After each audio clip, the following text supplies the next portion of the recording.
जय श्री कृष्णा। आज की कहानी है और प्यार हो गया, जिसको लिखा है सूरज तिवारी ने। यही तो था उसकी ज़िंदगी का सच, जो बंद आंखों से भी वो अपनी 32 साल की शादीशुदा ज़िंदगी को फ्लैशबैक में जाकर किसी फिल्म के दृश्यों की भांति देख रही थी। हर जवान लड़की की तरह मन में हजार सपने लिए वो भी संदीप का हाथ थामे जब इस घर में आई थी 32 साल पहले। जब किसी लड़की को शादी से पहले किसी लड़के की तरफ देखना तो दूर, सपने में भी देखने की इजाज़त नहीं होती थी, तब संदीप उसकी ज़िंदगी में आए माँ बाप की पसंद से, और उनको ही अपने सपनों का राजकुमार मान लिया था उसने।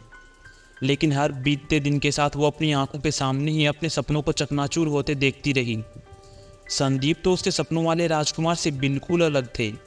वो एक आदर्श बेटा थे, पति भी थे और अपने बच्चों के आदर्श पापा भी। लेकिन वो कभी सुनीता के दोस्त नहीं बन पाए, न ही कभी प्रेमी बने जिसके उसने सपने देखे थे। 32 सालों में भी वो कभी 32 मिनट भी एक साथ नहीं बिता पाए थे, क्योंकि संदीप तो हमेशा अपने बिजनेस और अपने यार दोस्तों की दुनिया में ही मग्न रहते थे। उनकी पत्नी सिर्फ पत्नी थी, जिसकी भावनाओं से उन्हें कोई सरोकार नहीं था। सुनीता उनके मुंह से प्यार के या तारीफ के दो बोल सुनने को तरस जाती थी। कई बार तो जानबूझकर किसी काम में देरी कर देती कि शायद थोड़ा डांट ही दे, लेकिन पता नहीं वो किस मिट्टी के बने थे।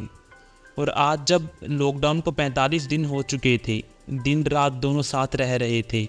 बच्चे तो अब साथ थे नहीं। 32 साल में जिन्होंने 32 मिनट भी एक साथ नहीं बिताए, वो इतने दिन से दिन रात एक साथ बिता रहे थे। एक साथ नाश्ता, लंच, डिनर, खबरें सुनना, कभी टाइम पास के लिए लूडो खेलना, और यहाँ तक कि शाम की चाय भी साथ ही पीते। कभी कभी तो वो हैरान रह जाती जब वो उसके लिए खुद ही चाय बना कर ले आते। सुनीता, सुनो, कहाँ खो गई? कब से आवाज़ लगा रहा हूँ, आ जाओ, देखो चाय भी बन गई है।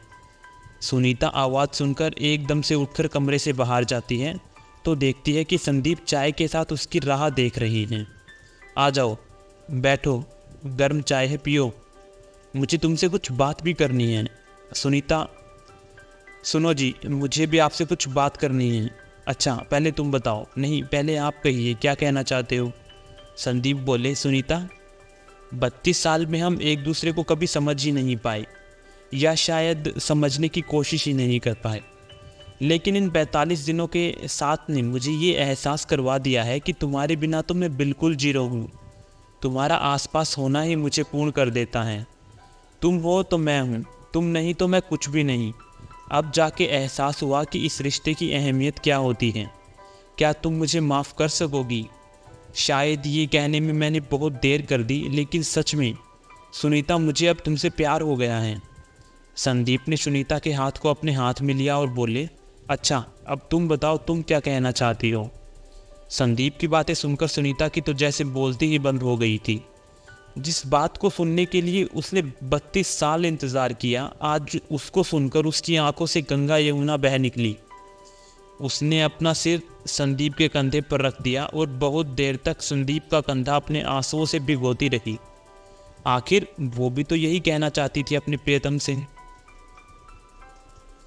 तो आशा करता हूँ कि आपको ये छोटी सी कहानी पसंद आई होगी। राधे राधे।